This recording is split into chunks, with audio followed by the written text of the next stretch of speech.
బాలబడి యూనివర్సిటీ మంచి భవిష్యత్తు కోసం తెలుగు విద్యార్థులు ఇష్టపడే యూనివర్సిటీ. కాల్ 9059052378 9059052379. అందరికీ నమస్కారం. Welcome back to iDream media. మన ఆయుర్వేదం ప్రోగ్రామ్కి అందరికీ స్వాగతం. ఆయుర్వేద వైద్యాన్ని మీ అందరికీ అందించే ప్రయత్నం చేస్తున్నాము. ప్రస్తుతం మనం కొన్ని సంవత్సరాలుగా ఆయుర్వేద వైద్యంలో తనకంటూ ఒక గుర్తింపుని దక్కించుకున్న ఆయుర్వేద వైద్యులు ఆంజనేయరాజు గారితో ఉన్నాము. వారితో మాట్లాడి మంచి టాపిక్స్ తెలుసుకునే ప్రయత్నం చేద్దాం. నమస్కారం అండి. ఎలా ఉన్నారు? బాగున్నానండి సార్. ఒక్కొక్కసారి కొంతమంది వెజ్ తింటే మంచిదని చెప్తూ ఉంటారు, కొంతమంది నాన్ వెజ్ తినకుండా ఎలాగా మనకు అందులో ఉండే విటమిన్స్ అవన్నీ రావాలంటే నాన్ వెజ్ తినాలని చెప్తుంటారు. ఇప్పుడు కొత్తగా వస్తున్న వాదన ఏంటంటే నాన్ వెజ్ లో కూడా కొంతమంది చికెన్ తినద్దు అని చెప్తూ ఉంటారు. ఎందుకంటే అవి త్వరగా గ్రో అవ్వడానికి ఇంజెక్షన్స్ ఇస్తున్నారు, మంచివి కాదు అని చెప్పి.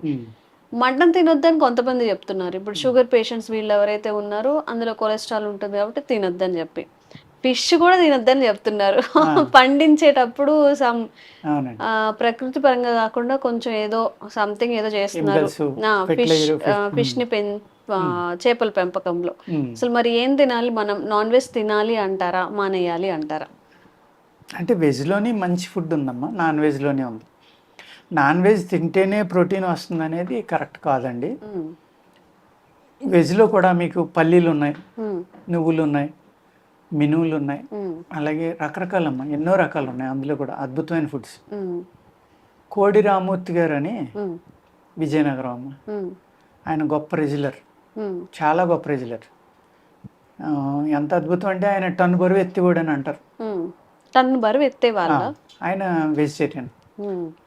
ఆయన పడుకుని పొట్ట మీద ఒక బల్ల చెక్క పెట్టుకుని, పెద్ద చెక్క, ఏనుగుని 4 కాళ్ళు పొట్ట మీద పెట్టించుకునేవాడు, ఒక ఏనుగుని. ఓకే. ఉక్కు మనిషి అని కూడా అనేవాళ్ళు కదా సార్, వల్లభాయ్ పటేల్ గారిని. అది వల్లభాయ్ పటేల్. ఈయన కోడి రామూర్తి అంటే చాలా డెడ్ వెయిట్స్ ఎత్తివారు, చాలా ఫేమస్ అని, వరల్డ్ ఫేమస్. మనం మర్చిపోతున్నాం కానీ అసలు ప్రపంచం అంతా కూడా ఆశ్చర్యపోయేది ఆయన్ని చూసి. Vegetarian, okay. నాన్ వెజ్ ఎప్పుడు తినలేదు. అంచేత వెజిటేరియన్లోనే, అదే నాన్ వెజిటేరియన్లోనే ప్రోటీన్స్ ఉంటాయి, లేకపోతే విటమిన్స్ ఉంటాయి, వెజిటేరియన్లో ఉండదు అనుకుంటే తప్పం. 100% రాంగ్. అంటే మనం అంటే ఒక మైత్లో ఉండిపోయామా సార్? నాన్ వెజ్ తింటే బలం వస్తుంది అంటే, మటన్ తింటేనే బాగా ఉంటుంది. ఇక్కడ చేసే పనిని బట్టి కూడా ఆహారం ఉంటుంది. చేసే పనిని బట్టి ఆహారం అంటే యాక్చువల్గా ఆయన చేసేది మరి ఒక వస్తాదులు, రెజ్యులర్స్, లేకపోతే సైనికులు, ఒక చాలా యోధులు చేయవలసే ఎక్సర్సైజ్ చేసేవారు. అయినా వెజిటేరియన్ తిన్నారు. కానీ ఎన్వి తింటేనే రజోగుణం బాగుంటుంది, వీరత్వం బాగుంటుంది, బాడీ బాగుంటుంది, దెబ్బలు తగిలిన తొందరగా తగ్గుతాయి అనేది పూర్వకాలం నుంచి మన సైనికులకు కానీ ఇంకొకరు కానీ యుద్ధం చేసే వాళ్ళకి, మల్ల యోధులకి, వీళ్ళందరికీ నాన్ వెజ్ అనేది పెట్టేవారు. అంటే వాళ్ళకి శారీరక శ్రమ ఎక్కువగా ఉంటుంది, బాగా ఎక్కువ ఉంటుంది కాబట్టి. కానీ ఈయన మరి అంతకంటే గొప్ప సాధన చేసినా ఈయన అంత గొప్పవాడయ్యాడు. అంటే రేరుగా ఉంటారండి, అలాగా ఉండకూడదని లేదు. ఇప్పుడు ఏదో రకరకాల డైట్స్ వచ్చినాయి కదా, మరి ఓన్లీ చికెన్ తినండి వారం రోజులు, లేకపోతే రోజు ఒక పూట చికెన్ తినండి, ఒక పూట ఇంకోటి తినండి చెప్తున్నారు సార్. ఒక డైట్ అంటే అసలు అన్నం మానేసి చికెన్ ఎక్కువగా ఇస్తుంటారు, ఫిష్ ఎక్కువగా ఇస్తుంటారు. రకరకాలుగా ఇలాగా ఎవరి పద్ధతులను బట్టి వాళ్ళకి ఉన్నాయమ్మా. 3 వాటిల్లో పోల్చుకుంటే, ఫిష్ తోటి పోల్చుకుంటే ఫిషే మంచిదమ్మా. మటన్, చికెన్ కన్నా ఫిష్ మంచిది. ఈ ఫిష్ లో కూడా మళ్ళీ రకాలు ఉన్నాయి సార్. చెరువు చేప అని చెప్పి చాలా రకాలు. న్యాచురల్ గా నదుల్లోని, కాలువల్లోని, అలాగే మన హైదరాబాద్ చుట్టుపక్కల తెలంగాణలో మెట్ట చెరువులు ఉంటాయి కదా, ఆ ఫిష్ అయితే ప్యూర్ గా ఉంటుందమ్మా. దానికి ఎందుకంటే ఇప్పుడు ఓన్లీ అది చెరువుల్లో పెంచిన చేపలు అయితే కనుక వాటికి మేతలు అయ్యి సెపరేట్గా వేస్తున్నారు, యాంటీబయాటిక్స్ వాడుతున్నారు, మళ్ళీ వాటికి అనేక రకాలు వాడుతున్నారు. కాబట్టి మనకి న్యాచురల్గా వచ్చింది తింటే చాలా మంచిది. అది కూడా ఏంటంటే కాల్షియం తక్కువ ఉన్న వాళ్ళు చిన్న చేపలు తినాలి. క్రాబ్, ప్రాన్ వీటిలో చాలా ఎక్కువ ఉంటుంది అనమాట. కాల్షియం డెఫిషియన్సీ ఉన్న వాళ్ళు అవి తింటే తొందరగా రికవరీ వస్తుంది, చాలా తొందరగా. అదేవిధంగా నాటుకోడి, మటన్ పెద్ద డిఫరెన్స్ ఉండదన్నమాట. కానీ ఈ మటన్లో ఏమంటారంటే ఆయుర్వేద శాస్త్రంలో ఎవరికి ఏ భాగం దెబ్బతిందో అదే భాగం ఆ జంతువులు ఆ భాగం తినాలి అని చెప్తారు. అంటే మీకు హార్ట్ ప్రాబ్లం ఉందనుకోండి, మేక గుండెకే తినమంటారు ఎక్కువగా.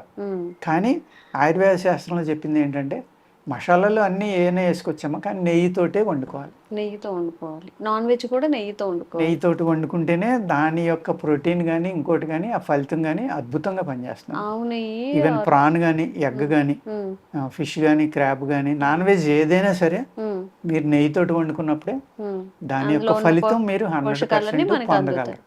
ఒకవేళ నెయ్యి కాకుండా ఇంకొకటి ఏమైనా ఉందా సార్ ఆల్టర్నేటివ్? నూనెలతోటి వండుకుంటున్నాం కదా, మనం నెయ్యి ఎవరు వేసుకుంటున్నారు ఇప్పుడు? అస్సలు ఎవరు వాడట్లేదు. పూర్వం అందరూ నెయ్యితోటి వండేవారు. మేగడ, నెయ్యి ఇవన్నీ వేసి వండేవారు అన్న. అలాగే ఇప్పుడు విరుద్ధ ఆహారాలు కూడా వాటిని మ్యారినేట్ చేయటం అని విరుద్ధ ఆహారాలు కూడా కొన్ని కలిపి వాటిని నానబెట్టి వండుతున్నారు. ఆయుర్వేద శాస్త్రంలో ఏది వదలరమ్మా. మేకని ఎలా వండుకోవాలి, చికెన్ ఎలా వండుకోవాలి, కబాబ్ ఎలా వండుకోవాలి అన్నీ రాసి ఉంటాయి. కబాబులు కానించి ఏ మసాలా కలుపుకోవాలి, ఎంత కలుపుకోవాలి, ఎలా తినాలి, ఎంత చక్కగా వివరిస్తారంటే అందులో.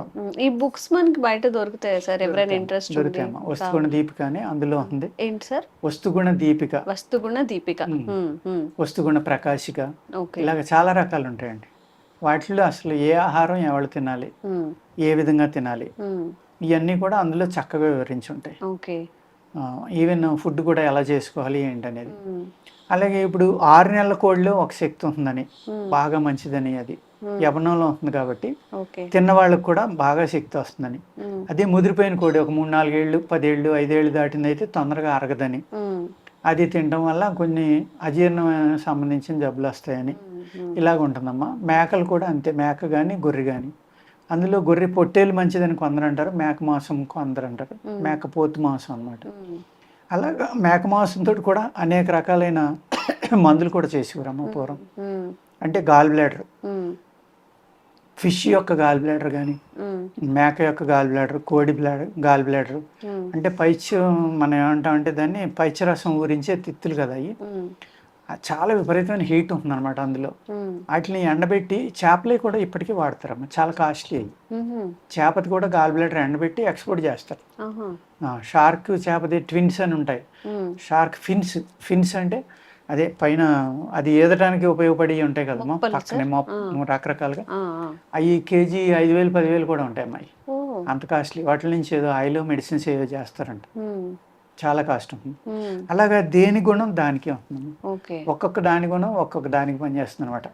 ఇప్పుడు చేప నుంచి తీసిన ఆయిల్ ఎంతో మంచిదని, అందులో మంచి మంచి మన శరీరానికి కావాల్సినవి ఉంటాయని ఆ ఆయిల్ చాలా మంది తీసుకుంటూ ఉంటారు కదా, చేప నూనె.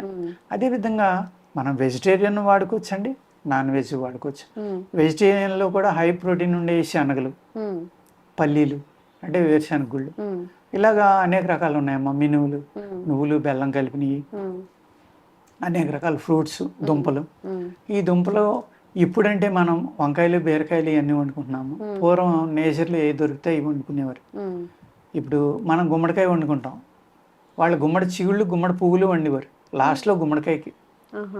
అలాగే ఆనవ పువ్వు ఆనవ చిగుళ్ళు, మనం కాయల మట్టికే వండుకుంటున్నాం. అలా కాదు, ఒరిజినల్ అందులో ఉంది. పూత కూడా మనకి తినడానికి ఉపయోగపడుతుంది, చాలా మంచిది. అదే విధంగా ఎదురు మొక్క ఉందమ్మా, వెదురు గోడు అంటారు, బ్యాంబూ షూస్ అంటారు కదా. మరి అది నార్త్ ఈస్ట్ లో అసలు అది లేకుండా ఉండదు. చైనా, జపాన్ ఇలా కొన్ని దేశాల్లో వారంలో కనీసం 4-5 days అయినా తీసుకుంటారు వాళ్ళు. ఎన్నో రకాల మెడిసినల్ వాల్యూస్ ఉంటాయి అందులో. మీకు బాడీలో ఉన్న హీట్ని తగ్గించడం, విపరీతమైన శక్తిని ఇవ్వడం, అనేక రకాల మెడిసినల్ వాల్యూస్. ప్రతి దాంట్లోనే మెడిసినల్ వాల్యూస్ ఉంటాయండి. ఇది మందు ఇది కాదు అనేది లేదు. ఇప్పుడు మనం మామిడి చెట్టుని పండుగానే చూస్తాం, పనస చెట్టు పండుగానే చూస్తాం, ఒక బత్తాయి చెట్టు ఒక పండుగానే చూస్తాం, నిమ్మ చెట్టు పండు. మనం ఏది వాడుకుంటున్నాం దాని గురించి ఆలోచిస్తాం. కానీ అవన్నీ కూడా మెడిసినల్ ప్లాంట్సే. మెడిసినల్ ప్లాంట్ కాంది ఏది లేదండి. ప్రతి చెట్టుకి ఒక ఉపయోగం ఉంటుంది, మెడిసినల్ లాగా కంపల్సరీగా ఒక మందులాగా పనిచేస్తుంది. మందులాగే పనిచేస్తుంది. అందుకనే బయో ప్రొడక్ట్స్ కానీ ఇంకోటి కానీ ఇప్పుడు మనకి ఇండియాలో ఏం చేశారమ్మా, మనకి అన్ని రకాల ఆహారం ఉంది. మనం అన్నం వండుకుంటున్నాం, లేకపోతే కూర వండుకుంటున్నాం. ఆ కూర కూడా మెడిసినే. మన ఆహారంలోనే, మన యొక్క తినే అలవాట్లలోనే ఈ మెడిసిన్స్ అనే వాటిని కూరలుగా మనకు అలవాటు చేశారు. ఇప్పుడు మసాలాలు ఉన్నాయండి, లవంగాలు, జాజికాయ, జాజి పువ్వు, జాయి పత్రి అంటాం కదా, జాపత్రి. ఇవన్నీ కూడా ధాతువుల్ని విపరీతంగా వృద్ధి చేస్తాయి శరీరంలో. అదేం విషము కాదు, తినకూడని కాదు, అద్భుతాలు అయ్యి. మీ బాడీలో మళ్ళీ ధాతువులు పెరగాలంటే ఈ 4 రకాలు దాల్చిన చెక్క కూడా పనిచేస్తుందమ్మా. ఇవన్నీ కూడా మీ బాడీలో ఉన్న ధాతువుల్ని పెంచడానికి అద్భుతంగా పనిచేస్తాయి. హిమోగ్లోబిన్ తగ్గిన వాళ్ళు మసాలా కూరలు రోజు తింటే హిమోగ్లోబిన్ పెరగడానికి కూడా అవకాశం ఉంది. అనేక రకాల మూలికలు అండి, అవన్నీ అద్భుతమైన మూలికలు. వాటిని మసాలా కింద తయారు చేసి మనకు ఆయుర్వేదంలో పెట్టారు దాన్ని. అదేవిధంగా మనం పూర్వం ఎవరికైతే బలహీనంగా ఉన్నాడో, గాయమైందో, దెబ్బతిన్నాడో అతనికి రోజు మటన్ కైమా పెట్టేవారు. అవును, చాలా తొందరగా దెబ్బ తగ్గిపోయి అతను ఆ నీరసం నుంచి బయటకు వచ్చి చాలా హెల్తీగా తయారయ్యాడు. బాలింతలకు కూడా సార్ బాగా మేక మాంసం బాగా పులుసు లాగా చేసి ఆ పులుసు వేసేవాళ్ళు కదా, రసం లాగా.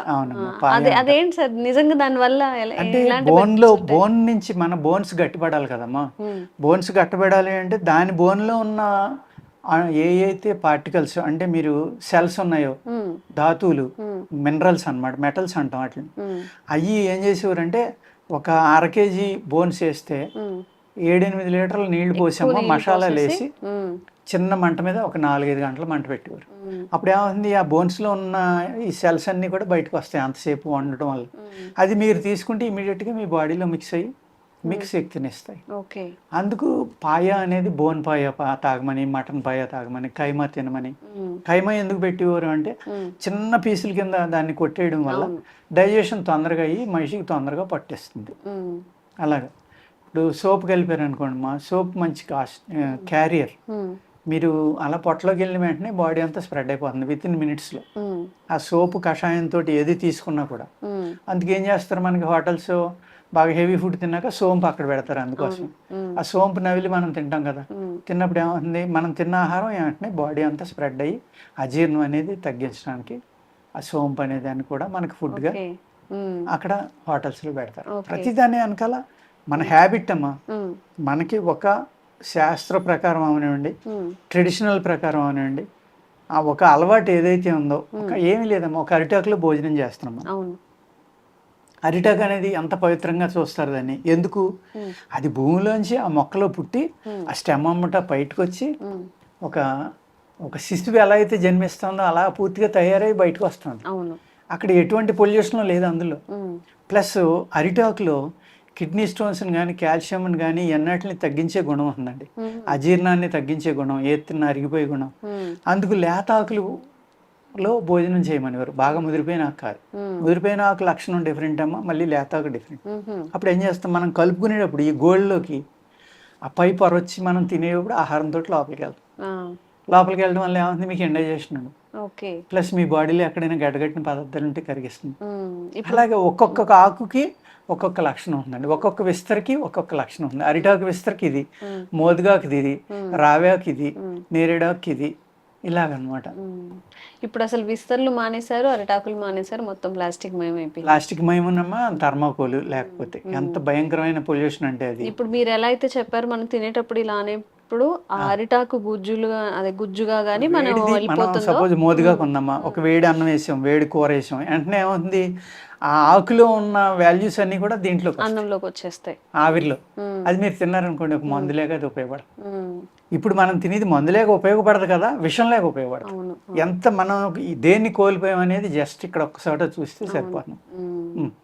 సో ఇది కదా, చాలా చాలా డౌట్స్ వస్తుంటాయి కదా మీకు, వెజ్ తినాలా, నాన్ వెజ్ తినాలా, ఏ ప్లేట్స్లో తినాలి, ఎందుకు తినాలో ఇప్పుడు అర్థమైంది కదా.